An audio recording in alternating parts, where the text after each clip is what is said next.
tranquility of the beautiful KwaZulu-Natal countryside was recently shattered when the ABSA Off-Road Championship Circus converged on the eastern area of Pietermaritzburg for the annual Nissan Sugarbelt 400.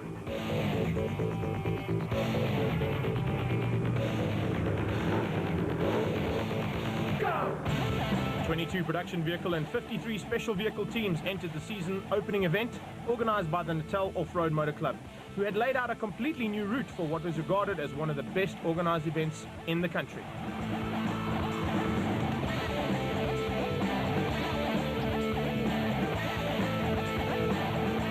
BAT Racing raised their level of their game, and in the special vehicle category had introduced two BAT Spec 1 chassis for Bevan Berthold and Terence Marsh, while on the production vehicle front it would be the last time the mighty Class T Ford and Nissans would be seen in action in KwaZulu-Natal.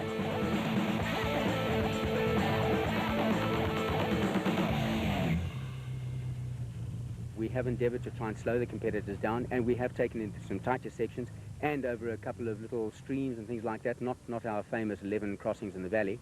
But the route hopefully will be slower, and with the damp patches will definitely slow the competitors down. I've got a lot of words to say how I'm feeling, but I'm not allowed to say it on camera. But I think in the South African word you can only say ish, something like that. It's just incredible. I mean, I've got smiles, and I've been testing for 3 days, and I've taken to the car very well, especially the left-hand drive, the sequential gearbox, and the power and the acceleration and the brakes is just something else. I mean, I would be braking for a corner long before, and whereas on this thing you can just do it right in the corner. And sure, I've got no pressure to do anything, but you know, I'm eager to go, and I just want to get out there now. And I've got a little bit of butterflies, I must be honest. I'm nervous. Everybody thinks you're going to go out there, the young guns, and do it. But experience, you know, Hannes has got more experience than I'll ever have, and same as Neil Woolridge. But sure, I want to show the true colours. Can I do it or can't I? Well, Coxie certainly showed his true Natal colours by setting the fastest time in the prologue. The reigning Class D champion made seamless transition from the Class D pickup to the powerful Class F machine previously driven by Janiel de Villiers and Duncan Voss, and outqualified his teammate Hannes Schobler by 14 seconds in the 31-kilometre prologue. The reigning production vehicle drivers champion and new co-driver Francois Judan had no answer for the newcomers to the top class and had to settle for second behind Cox and Pitchford. Well, you know, I live on the opposite side of town, and we've had a hell of a lot of rain out that side of town, but I believe from the farmers here they haven't had as much as what we've had. But I think while we're in the sun and not in the trees, it won't be too bad. I think there's going to be lots of mud holes and mud around. I think in the trees it's going to be a bit treacherous. You have to be very careful there. But I think it's going to be a nice event. You know, there's a couple of clouds building up already, and they are predicting some storms this afternoon. So I think it's going to be exciting. You know, it's early on in the year, so it's going to be a great event. It's always a great event. You know, it's the best event of the year, and it's our home event. So of course we want to do well. We've got all the cars here with our new sponsors on board, so we really want to give it our best. Natal homeboys Neil Woolridge and Kenny Scholthammer were a further 12 seconds adrift of the leading Nissans, and the scene was set for an almighty battle for the overall honours. 2004 Mafeking 500 winners Gary Berthold and Siegfried Rousseau qualified 4th overall in the advanced soft bat and were the leading special vehicle crew.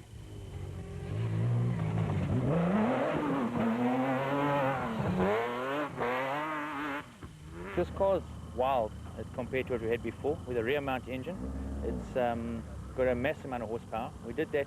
When you have a mid mount, it tends to kick and you've got a more chance of rolling over forward, and this car's geared to 220 and it must go there. It must be used like it. And so the sequential gearbox is amazing.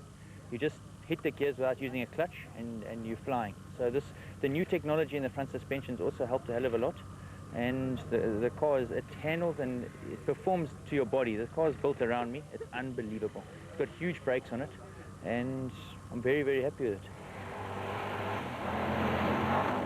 Bevs Berthold seems very happy and used the full power and posted the 5th fastest time in his iTech back.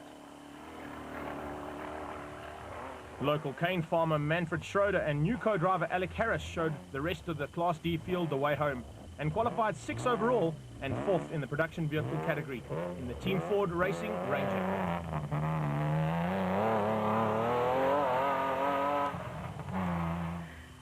I'm very happy about the transition. You know, quads is dangerous. You're going very fast and you're sitting on top of the quad. anything that happens, you get thrown off and you can have a big accident. I've been 5 years with the cars now, and getting into the car, you feel a whole lot safer. You can hit things much faster and you can hit things much bigger. So I'm very happy about it. Yeah, it's a nice relaxing step. As I'm getting older, it's a much better decision to go and get into the special vehicle. Low-flying Evan Hutchison and Trevor Ormerod were 7th overall and the Class B leaders in the motorized bat, but would have to contend with the 29 Class B rivals in the main event, one of which was Will Battershill and Reg Sutton in the John Rowe designed and built JRE, who were only 16 seconds slower.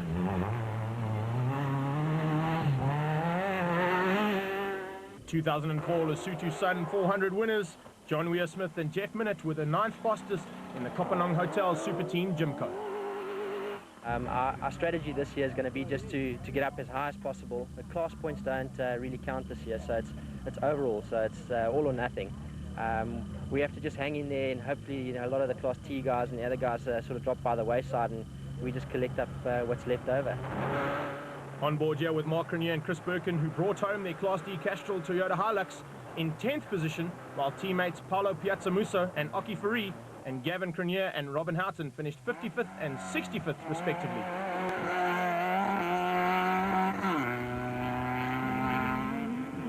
Veteran off-road racers Richard Schilling and Chris Davies debuted the new Plastotech Aceco and walked away with Class S honours, while reigning Class E champions Hugo and Jaap de Bruin were 18th fastest and the Class E leaders in the Castrol Toyota Hilux 2.79.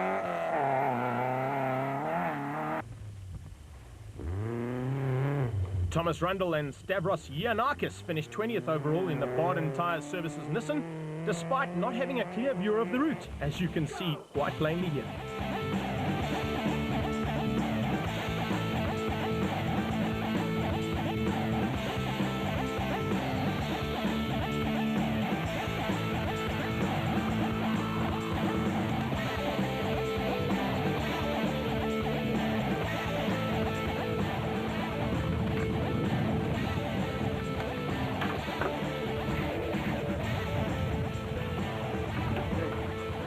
No, well, other than having an absolutely good run, the car was beautiful.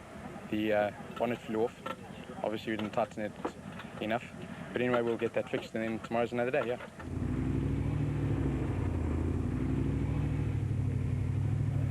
The car in testing was very impressive. Unfortunately, due to time constraints, we didn't have a lot of time in testing. The guys have been working long hours getting the car ready, but it felt very good. I think what we need to do is we'll be coming out, we'll be doing the slowly catch the monkey theory. I think we need to get used to the car and get past through the TV problems or anything like that. So from a prospect perspective, we're going to take it nice and easily, and we'll see as it goes, hoping to get everything up and sorted for like the halfway through the calendar year. Our Class B is currently growing very nicely. We are the biggest field here today.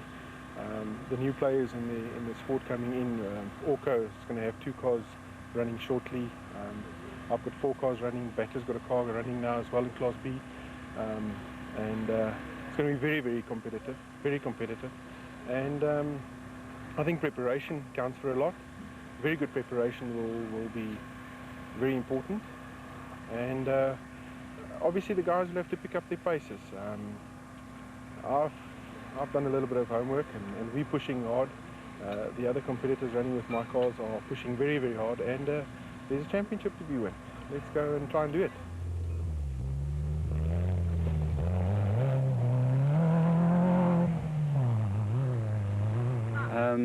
I think we're going to have a bit of uphill with Toyota in the initial races until they get their super production sorted out. Then once they start racing super production, that'll open up the Class D championship again, because Mark Grenier will then move to super production. We're not too concerned for the rest of the vehicles until they start sorting out their development. Once the development's done, the Ford from Manfred Schroeder is really quick. It's just trying to iron out the wrinkles, I think, has been taking its toll on their results. So we'll see if they've managed to do that this year.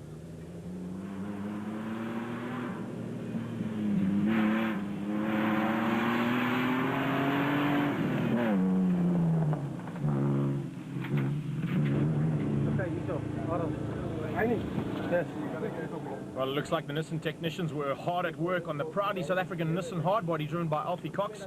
Problems with the suspension or maybe the swing arm there. No, that's coming to the finish. Alfie hit a bit of a hole up at the top of the hill here, and it broke the anti-roll bar arm, but it doesn't stop the car, so it's not a real concern. And these things happen from time to time, so we're happy.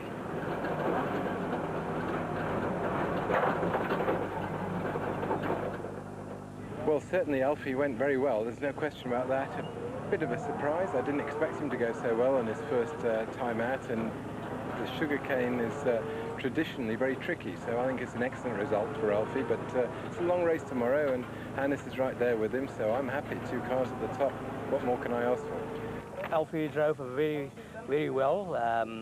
You know, it's in his backyard, but yeah, I think for the first time off, you know, I'm glad for him that they did that well, and I hope they're going to keep it together tomorrow. But watch us, tomorrow is still a long way to go, and yeah, we'll do this thing tomorrow.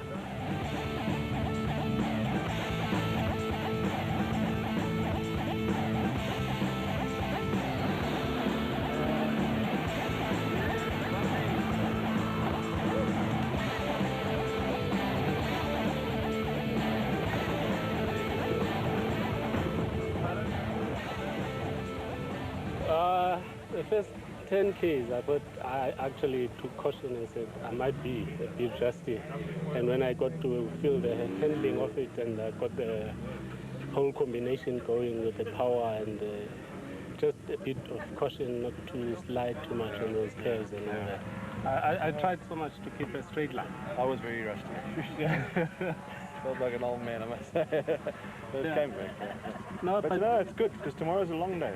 Tomorrow is a long day, and if it's a bit of what we've had today, then one still has to take caution. And it's a very tricky race. Eh? Yeah. It can catch you out all the time. Yeah, there's also areas where there's the rock. And when we get to the rock, we just pull right off.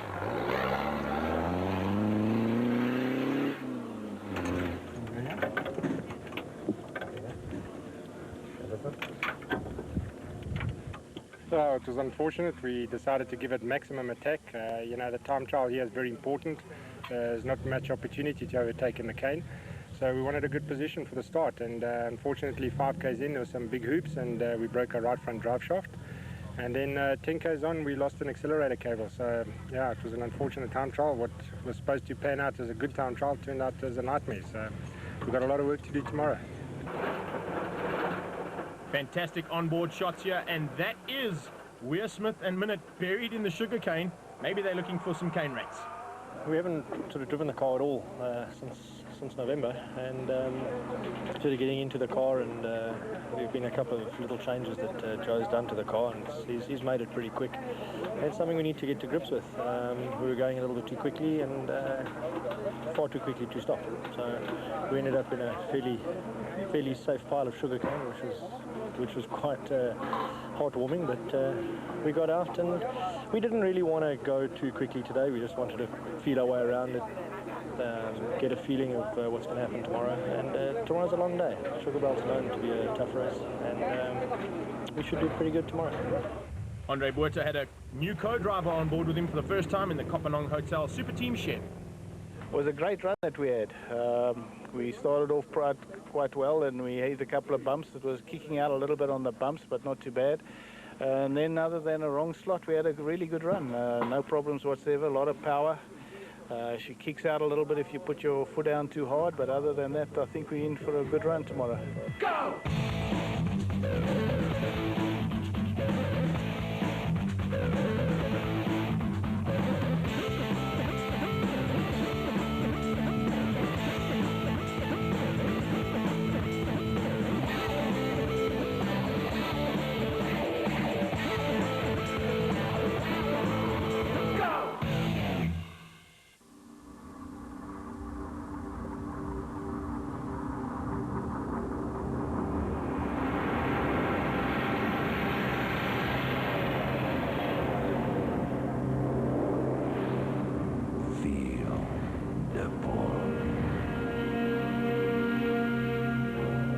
The 2005 World Superbike Series, exclusive to your channel of champions.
It's about honor.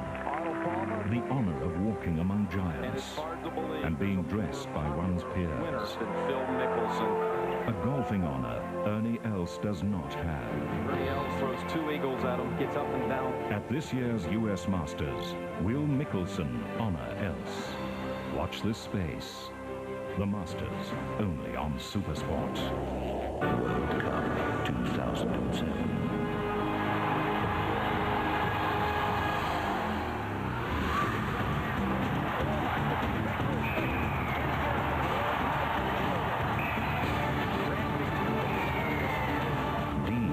Springbok greats. It's only a matter of time.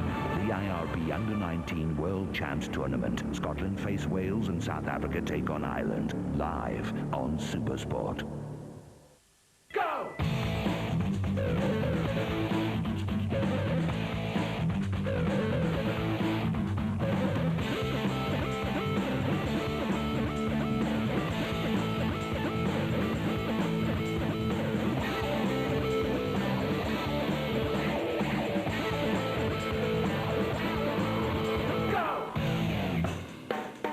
66 vehicles survived the prologue and would come under starters' orders at 8 o'clock on Saturday morning. The Nissan Sugarbelt 400 is always extremely spectator-friendly, and this year fans turned out in force. Well, to be honest, I have to be happy and with a big smile on my face, because to win the time trial first time out in a super truck like that, it's shaken up the pits. But, you know, it's a long day today, and we know what the Sugarbelt's like. The grass is wet in the morning, the car can run off the road so easily, so you know, I have got a lot of pressure, but I haven't got too much pressure because Glenn has told me, I must just take the race and let it come to me. Don't do anything crazy, and if I've got that attitude, I'm sure I should be okay. Sure, I'm going to be pushing. I need to use the dust to my advantage, and if we can pull a bit of a gap, sure. But if Hannes gets all over me, I don't have the experience that he has got. I'll let him go and maybe let him run off the road and then take something, and if Neil comes, we'll play it by ear. Obviously, we don't want the Ford to win. Well, I'm used to starting in front, but my brother behind me is going to be a bit of a problem, because I think we all know he's a bit of a wild man, and he's coming at speed. I've just got to be a little bit more careful of how I drive this morning, keep it on the track. It's going to be slippery out there, so I'm not going to be too worried about him. We've got a minute gap. Hopefully we can just stick with the Ford and the 2 Nissans. My brother today is going to die. I'm coming for him full speed ahead, and I've got a few small problems. The tank's got 220 litres in, because they don't have a petrol gauge. But as soon as the petrol leans down a bit, we're going to be flying nicely to come and get you, Gary. Ons het gister 'n goeie loopie gehad tot so halfpad in die prologue, en het ons oorverhitting probleme gehad, maar ons het dit uitgesorteer gisterand, so ons hoop om vandag 'n goeie loopie te hê. Ons het laas jaar baie lekker gery hier. Ons grootste dreigemente gaan maar van Chris Visser en Barentye, hulle is paar sekondes agter ons, so ons moet maar net probeer bly voor hulle bly, en laat ons kan kyk of ons kan klaarmaak. Hier op Sugarbelt is bekend dat hy altyd rof is. Ek dink dit is maar, as ek en Jaap gisterand oor gepraat het, is om maar ons pas so te ry dat ons kan klaarmaak. Jy weet, ek meen, as jy klaar gemaak het, dis punte op die bord, veral in die begin van die seisoen, en dis wat ou nou nodig het. We're delighted with the old driver, but see, the old driver lost some weight, so we're getting a quick look. Okay, yeah, we're happy. It was nice to drive a car we had a lot of faith in, and I suppose especially nice to beat my old rival Nardis, Alberts, but I think it's about 8 seconds difference, so today could be a good scratch. Looking forward to it. 3, 2, 1. Alfie Cox had the bit between his teeth, and it would be up to teammate Grobler to pile on the pressure and also keep Woolridge and the Ford at bay. On board with Grobler and enjoy the ride.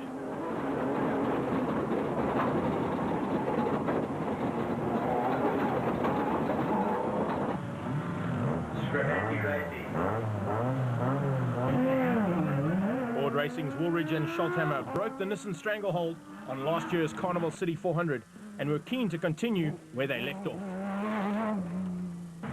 Berthold and Rousseau not only wanted to win the special vehicle category overall, they wanted to beat the trucks and be the first crew across the line after 420 kilometers of tough racing.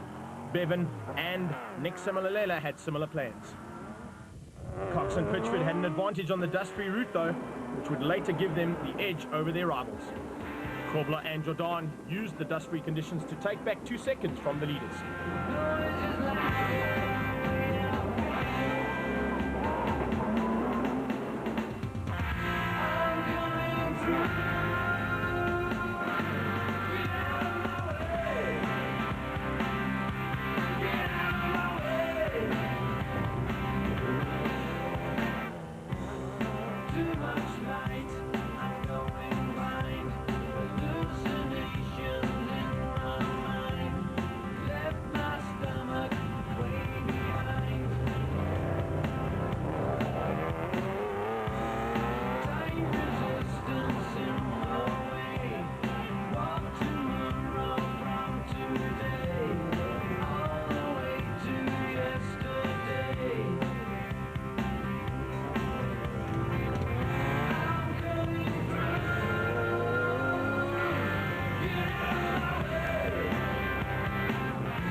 Cox and Pitchford controlled the race from the front and had claimed back 4 seconds from the proudly South African Nissan teammates Grobler and Jordan, who had in turn opened up a slight gap on Woolridge and Scholthammer in the Team Ford Racing Ranger.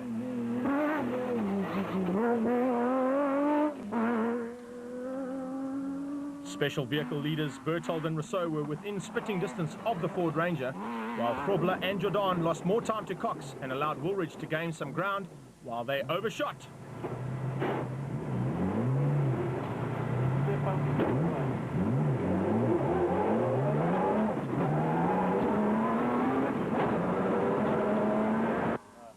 Bevan Berthold and Nick Semolalela were on a charge in the iTech Bat and were closing the gap on Brother Gary, while the Team Ford Racing pair of Schroeder and Harris comfortably led in Class D.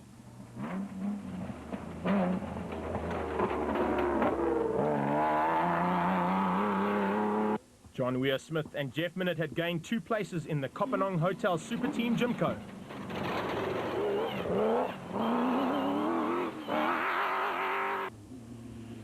Class B leaders Evan Hutchinson and Trevor Ormerod were under pressure from the local crew Will Battersill and Reg Sutton and couldn't afford to let up their pace for 1 second. Castrol Toyota pair Mark Cronier and Chris Birkin were 10th overall, 5th in the production vehicle category and 2nd in Class D after an hour of racing, and they managed to slip past Battersill and Sutton at this Marshall point.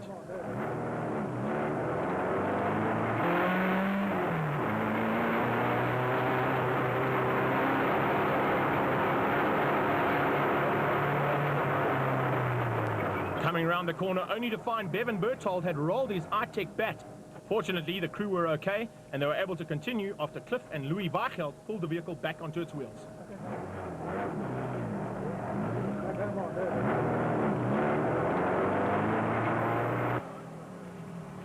Just over an hour into the race now, and Cox and Pitchford were still in command.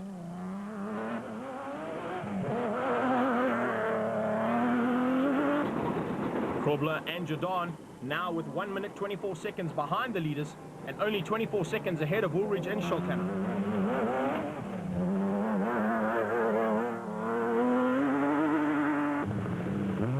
Team Ford Racing crew played the waiting game and were quite content to sit in 3rd place.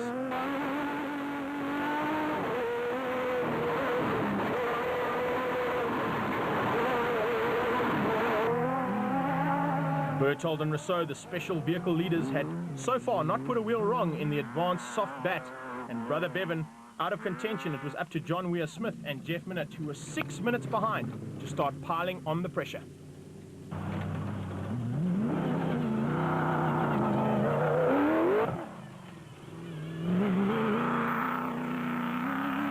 A surprise package in the Nissan Sugarbelt 400 was Class B leaders Evan Hutchinson and Trevor Ormerod in the Motorite Bat, who had moved up to 3rd overall in the special vehicle category.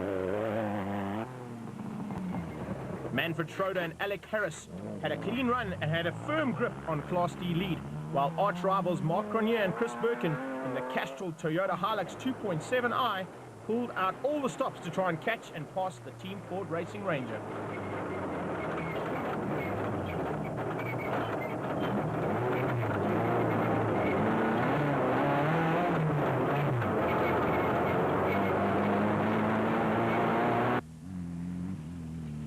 Local driver Carl van der Merwe was second in Class B and used his knowledge of the local conditions to good effect, while the consistent Clint Gibson and co-driver Marcel Trethuri in the Gibson plant hire bat had moved from 10th to 4th in the special vehicle category.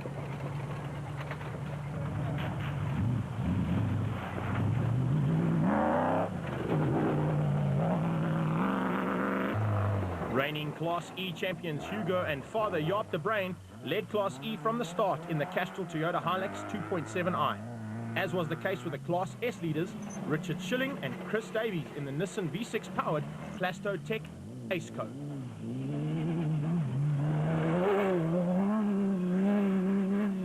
Terence Marsh and Michael Whitehouse were getting used to the brand new Nashua Mobile Bat Spec 1 and were quite happy with running in 4th place in Class A.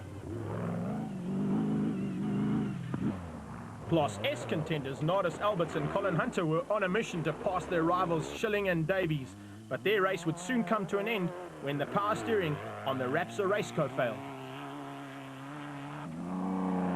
John Moore and Graham McLaughlin were well placed in the Connex Internet Chenoweth, and of course that is going to be replaced really soon with a brand new Chenoweth.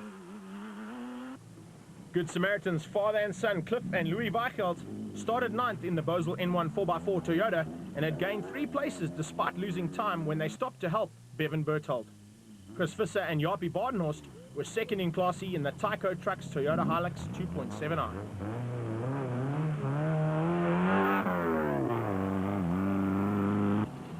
Battershill and Sutton had moved up to 3rd in Class B, but were a long way behind the leaders Hutchinson and Ormerod.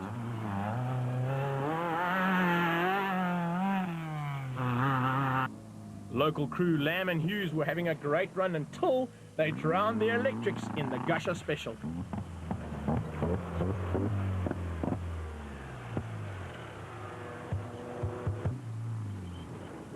Zane Pierce and new co-driver Peter Chadwick, a veteran rally navigator, had a trouble-free run in the Castrol Toyota Hilux and were 3rd in Class E. 2004 Milestone Award winners for completing every race, Henry Zermatten and Bodo Schwegler, were 4th in Class D in the trusty Mastercraft Ryobi PlayStation 2 Pajero.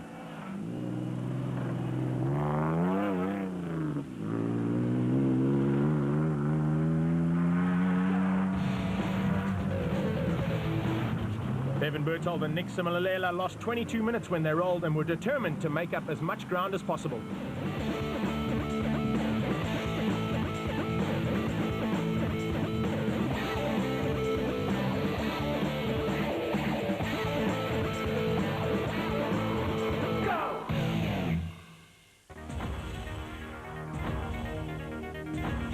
Over half a century of competition. And greatness still calls. The world champion Valentino Rossi. For he who risks everything to have his name etched in chrome. The MotoGP, live and exclusive on your channel of champions. A season of greatness calls. I ain't no hero. I'm a fireman. A calling not many will answer. Open up, fire department. A life most would not choose. That was amazing. Welcome to 62 Truck. There is a story that needs to be told. I'm sensing a lot of hostility. You are very, very perceptive. A spellbinding new series, Rescue Me, on Thursdays, exclusive to Mnet. There was talk of Mourinho cracking under the pressure. But now, Chelsea have marched into the quarters of the Champions League and secured a commanding lead in the Premiership. Chelsea have done it and made it through to the quarterfinals. With the Carling Cup already in the trophy cabinet, are Chelsea heading for an historic treble in 2005? Watch this space, only on SuperSport. Robert, this will be a first in this, the very most dangerous sport. Great extension, getting off the bike, reaching back, looking for the execution. He lands, gets squirrely, and catches the ramp. Wow, that looks like such an awful accident. And a tough break for Robert Dissler, but a tough young guy.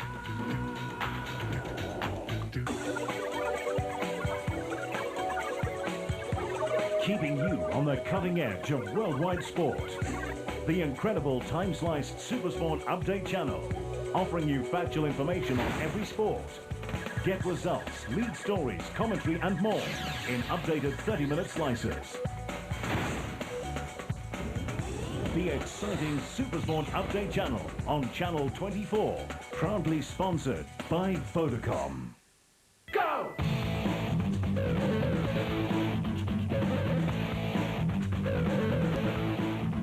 No one could have wished for a better start to the ABSA Off-Road Championships as crews headed out onto the 119-kilometre West Loop. Cox and Pitchford were still in the lead in the proudly South African Nissan hardbody, but only just.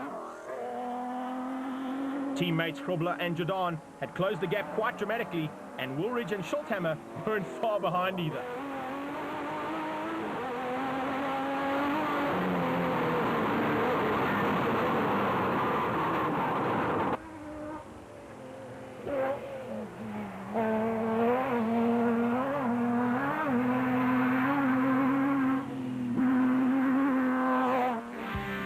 Gary Berthold and Siegfried Rousseau were no longer under any major threat. Weir Smith had retired when an oil cooler on the Kopanong Hotel Super Team Jimco burst, and the rest of the Class A challengers were a long, long way off. However, the Class B leaders were in second place and only 9 minutes adrift, and something as simple as a puncture could rob Berthold of the lead.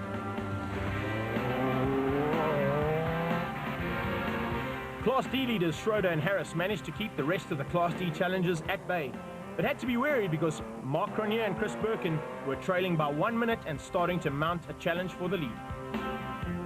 Moore and McLaughlin were models of consistency in the Connex Chenoweth and had moved up to third overall in the special vehicle category, whilst Castrol Toyota crew Hugo and Jaap de Bruin had a 6-minute advantage over second place Class E crew.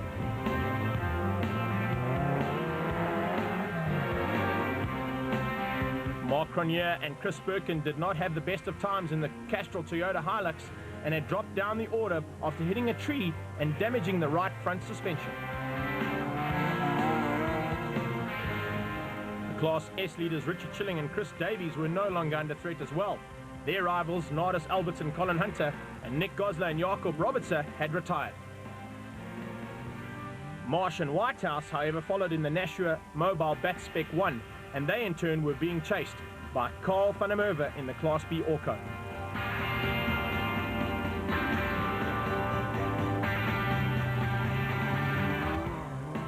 Clint Gibson and Marcel Trethuri in the Gibson Plant Hire Bat had developed an electrical problem of some kind by the looks of it.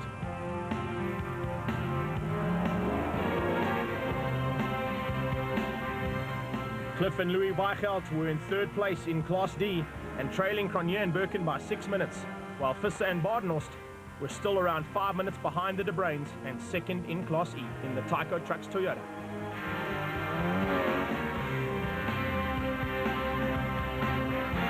Pierce and Chadwick were third in Class E, only 2 minutes behind Visser and Badenhorst to make it a Toyota 1-2-3 in Class E. Johan van Jaarsveld and Marlene Lindeque were third in the Class B Pro Aceco, which he designed and built himself. Looks like there's drama here for Rourke and Ryan McLean. I don't know, it's this side shouldn't break off at all. We haven't hit anything, so I mean, if anything, that side should break off. So I think it's some metal fatigue or something.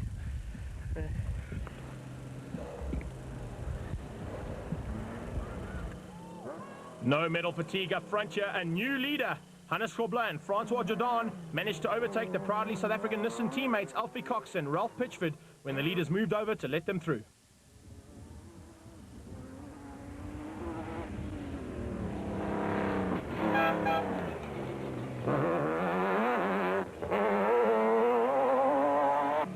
Cox and Pitchford led for the first 99 kilometers of the Nissan Sugarbelt 400 and impressed all with their cool approach to a brand new challenge, which augurs well for the reigning Class D champions.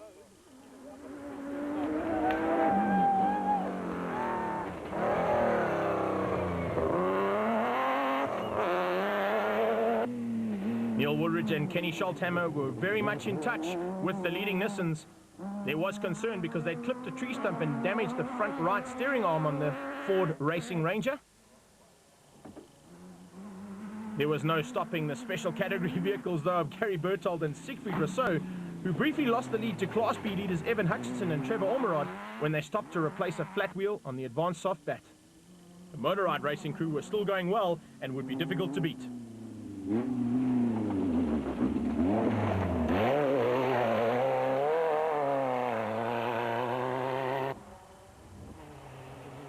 Back in Class D, Manfred Schroeder and Alec Harris were in their element and still leading.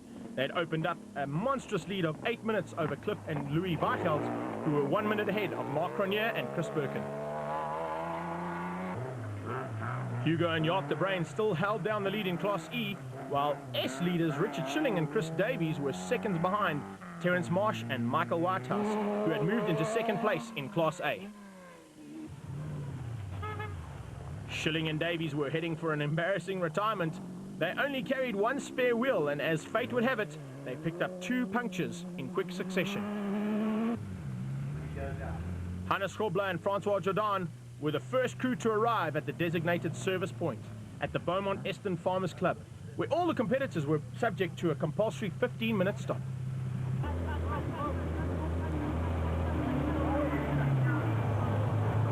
Team Ford Racing, Woolridge and Scholthammer were second and only 14 seconds behind the leader.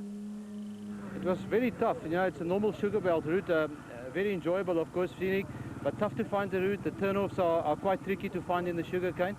We were lucky to pass Alfie at one stage. We caught right up between him in the sugarcane, and we managed to pass him, but we were lucky so far not to get flat tires. But enjoyable, very tough there.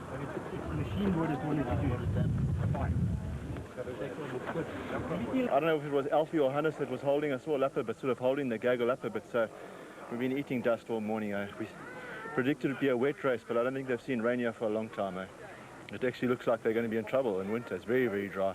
The grass is actually very, very slippery.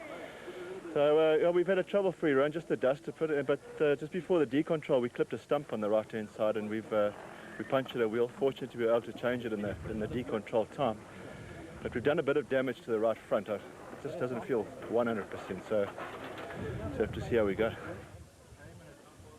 Everything okay with the Nissan crew though, and Grobler and Jordan were on their way to start the second loop. But where were Cox and Pitchford?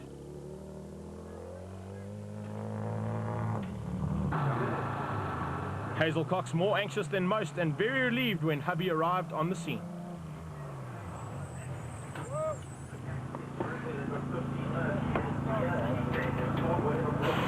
Alfie's son Bradley also a concerned bystander. No, well, we got to the decontrol and then it wouldn't start. Nobody can help us, so we had to push it sort of like on an uphill. We managed to get it to the D road, got it started, and then just about 20 k's from here, there's a very sharp uphill hairpin right, and it stalled again, and we were stuck.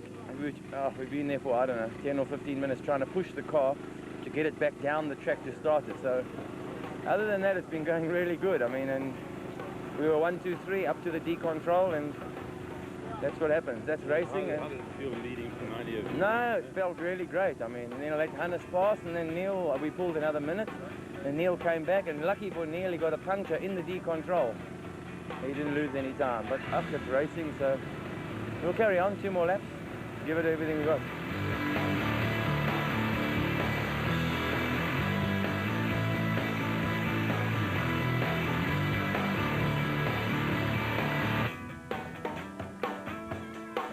I'm enjoying it a lot.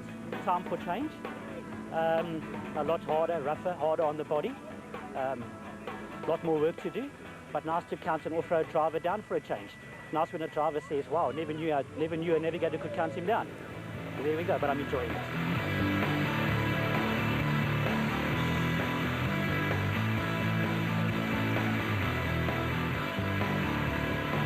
Bat Racing Supremo Brandon Harkis was on hand to assist his numerous bat customers.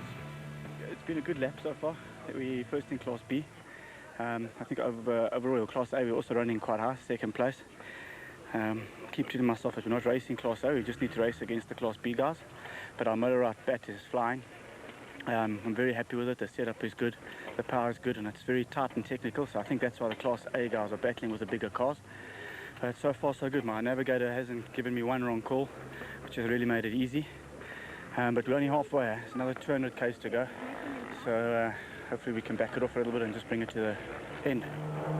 A faulty battery was the cause of the problems on the Cox Nissan, and he gets underway. Vandaag gaan het weer slag beter, ja. Nee, ons voorste diff het ongelukkig losgekom. En ons hoop ons kan het vinnig wegkry. En verder dis ongelooflike goed gemerkte races hierdie. Die bane is uitstekend gemerk. En ek dink dit is maar groot deel van die sukses wat ons tot nou toe het.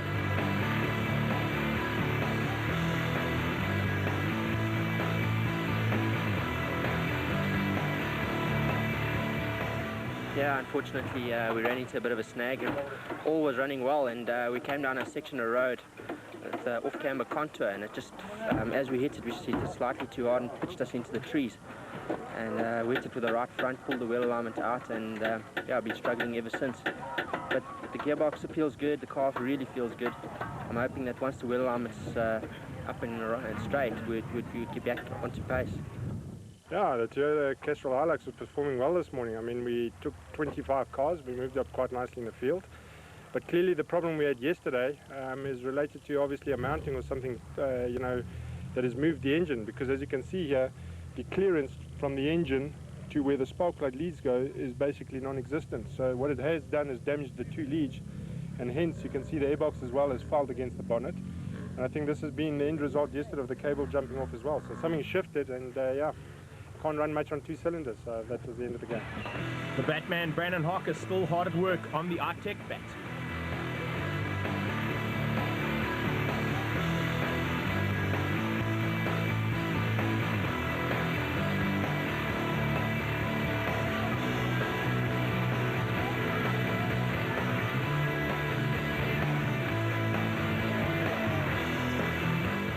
We're going well in the morning, chasing my brother. We started a minute and 13 behind him. We got down to 56 seconds, but car was full of fuel. But 220 litres, it was too hard to catch him with it, so I had to back off.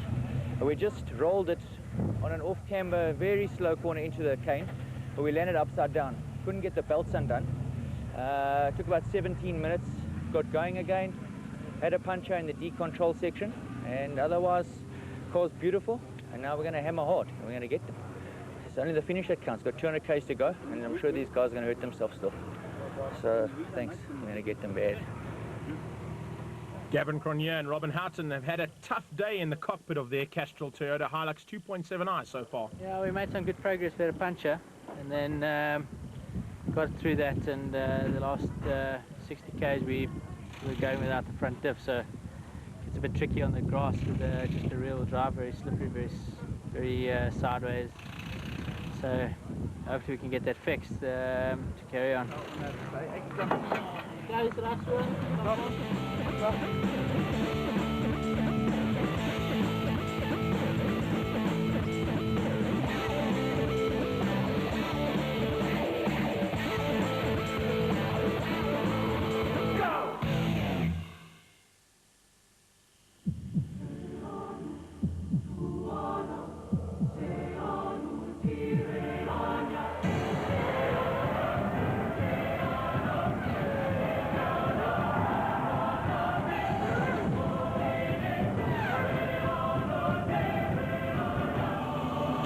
yourself in for the ride of your life.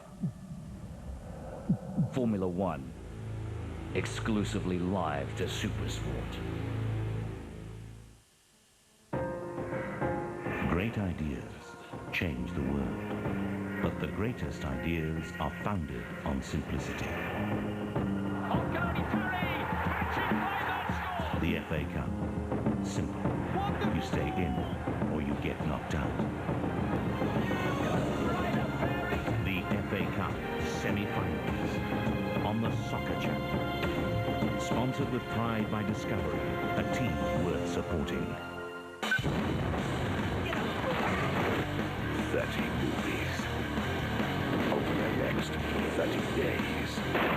Throughout Action April. This is insane. Cold around the heart. I want you to listen to me very carefully now. I am going to find you and kill you. And Death Train. Ambushed. Devil wins. Plenty stars.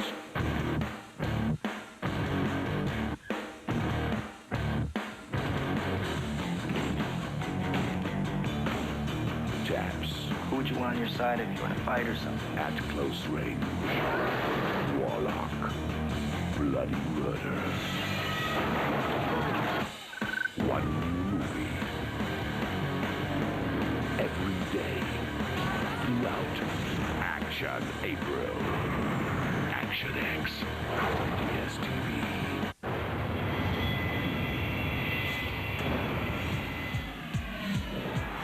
Some people hope that the Sharks' win against the Brumbies will revitalize a faltering season. Second try! Others think it was just one great game.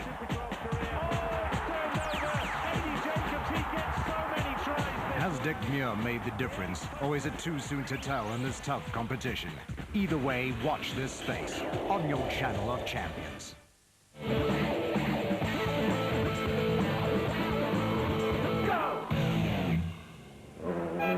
Hannes Schrobler and Francois Jordan couldn't afford any mistakes because the Ford Racing pair were on their tail and starting to put the pressure on big time.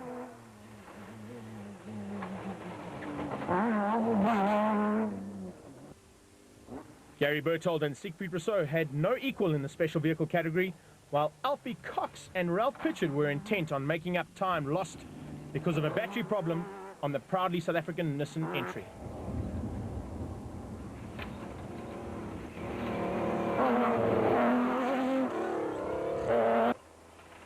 Team Ford Racing Ranger never missed a beat, and Schroeder and Harris continued to lead Class D just short of 7 minutes ahead of their closest rival. John Moore and Graham McLaughlin are better known for their motorcycle enduro racing antics, but their performance in the Connex Internet Chenoweth was noteworthy, as was Clint Gibson and Marcel Trethewey's in the misfiring Gibson Plant Hire Bat.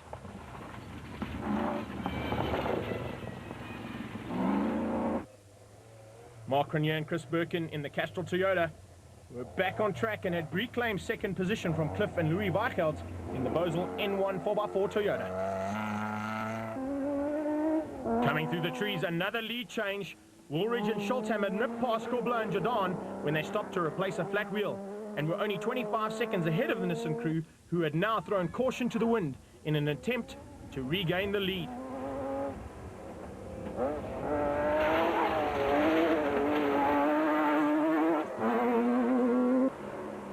Cox and Pitchford had made 7 minutes up of the 14 they had lost due to the battery problem, but unfortunately they were destined to retire with a broken prop shaft. Gary Berthold and Siegfried Rousseau put on a polished performance in the advanced soft bat and continued their dominance of the special vehicle category.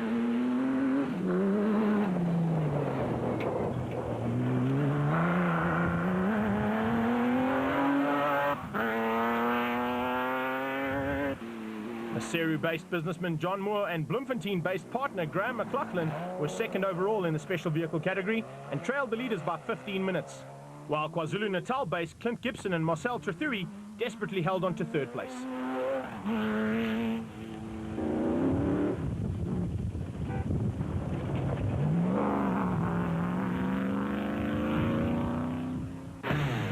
Here's how the 20 finishers of the Nissan Sugarbelt 400 fared. Neil Woolridge and Kenny Scholthammer presented Team Ford Racing with its second successive overall win. Hannes Schrobler and Francois Jordan brought home the proudly South African Nissan hardbody in second place. Berthold and Siegfried Rousseau were overall winners in the special vehicle category.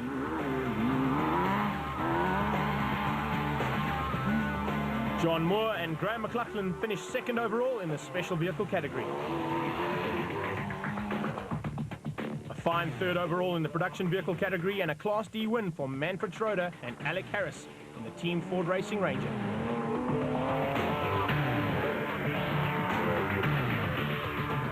Gibson and Trethuri held on to finish third overall in the special vehicle category.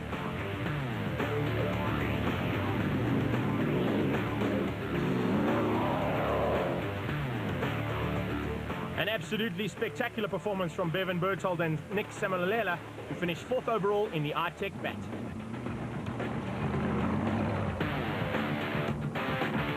The giant-killing debut for the Motorrad Racing team with Evan Hutchinson and Trevor Ormerod finished fifth overall and won Class B. Hugo and Jaap de Bruin got their ABSA Off-Road Championship campaign to a good start by winning Class E and finishing fifth overall with the Castrol Toyota Hilux 2.79. Sixth overall in the special vehicle category went to Terence Marsh and Michael Whitehouse in the Nashua Mobile BAT.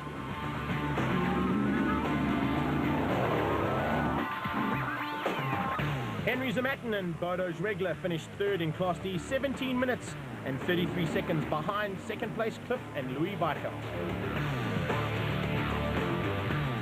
Castrol crew Zane Pierce and Peter Chadwick finished second in Class E and 7th overall. The reigning Class B champions Marcus Taylor and Mark de Chalane came home in 7th place in the special vehicle category and second in Class B.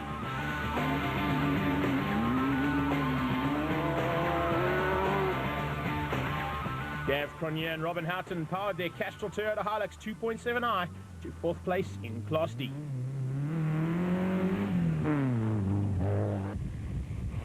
A delighted Dirk van Rennen and his son Dirk Jr. finished 9th overall in the production vehicle category and 3rd in Class E in the Savannah Ford Ranger and recorded their first finish on the Nissan Sugarbelt 400 in 4 years. Well done to them. Brothers Mark and Stuart Moffat were 10th overall and 5th in Class D in the trusty Bosel N1 4x4 Land Rover. David White had recently acquired Giel Nels Truggy and went on to finish 8th overall and 3rd in Class B. Bafumzi Rabaluza, Kuleli Fakalisa were last place finishers, but the Ford Racing Development Team finished 4th overall in Class E.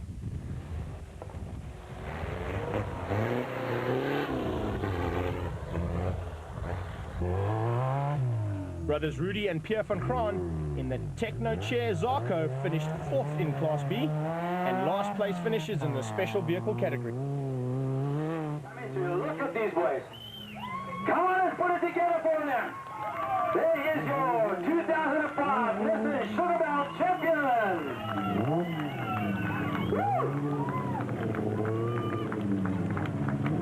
Neil Armstrong and Francois Jordan. Coming in. They were about a minute and a bit behind. Oh, fantastic. You know, it's been a hard couple of months getting everything sorted out, and we've got the cars ready, and this is a hell of a hard race. It's got to be one of the hardest races that we ever do, the Sugarbelt. It's just, every year we think it can't get tougher, and they seem to make it even tougher. You know, it's just tight, it's just continuous, just very, very mentally challenging and physically challenging. I mean, I've drunk 4 liters of water, and I'm dehydrated. I've got cramp in my hands and my legs, and it's a hard race, but fantastic. Eh? We brought it home very happy. Yes, it was close. We pushed very hard. We had the flat wheel and we changed it under 3 minutes. We thought it was good, but the Ford passed us there and it was very dusty. There was no ways you could pass. We could get till about 10 seconds behind him, but then there was so much dust that you take a big chance, you could fall off the mountain or hit another rock and have another puncture. So we decided to come second at the end.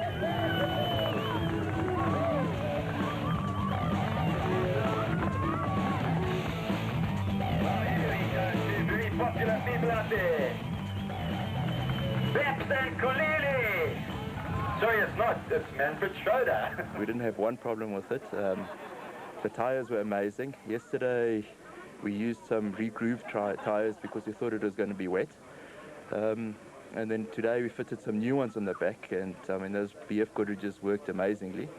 And the bucky is just as strong as they say, built for tough. Yeah, no, very happy. Haven't had a class win for I think a year and a half now, so it's way overdue for us to win our class at last. Cliff and Louis Weichelt finished 4th overall and 2nd in Class D in the Boswell N1 4x4 Toyota, with Hugo and Jaap de Bruin 5th overall and winners in Class E. It was a very tough day for us. We started off very good. The first, the second loop, we're running without problems. Then the front axle, the differential came loose, so we have to nurse it all the way home. But very nice route, very well marked. This is one of the best Sugarbelts I've ever done. I mean, the route schedule was perfect. All the ditches, all the humps were marked. Very nice race.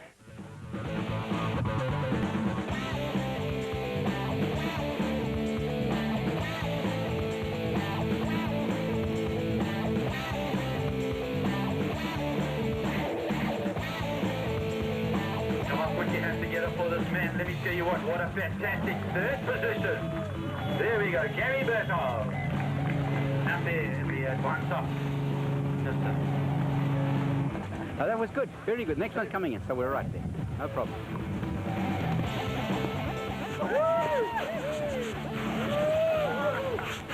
Take that, buddy, that's number 1. This has been a hard day's night. It's been a tough day in the office for me today. Behind the wheel, it's probably one of the roughest events around, and knowing there was only 1 minute between myself and the next competitor at that 15-minute decontrol, we really gave it a good go on the way home, so it's been good. Well, I tell you something, Gary, Bev and Nick had it even tougher than you, finishing 4th overall with a broken suspension on the I-Tech bat. A maiden class win for Evan Hutchinson and Trevor Ormerod in the Motorite bat.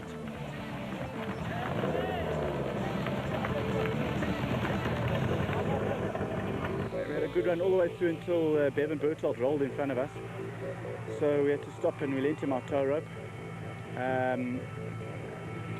We carried on, we were having a good, we were running 1st in Class B, 2nd in Class A until we got stuck in a small mud hole. And unfortunately we had lent Bevan our tow rope, so the racing gods weren't looking after us. And we had to wait until Bevan came back through to lend us his tow rope. Unfortunately nobody else gave us a hand. Anyway, I think we're still 1st in Class B. And we've had a very successful day. Motorite bat performed fantastically today, and I'd just like to say thanks to all the guys at Motorite for everything they've given us, and this is the first for them.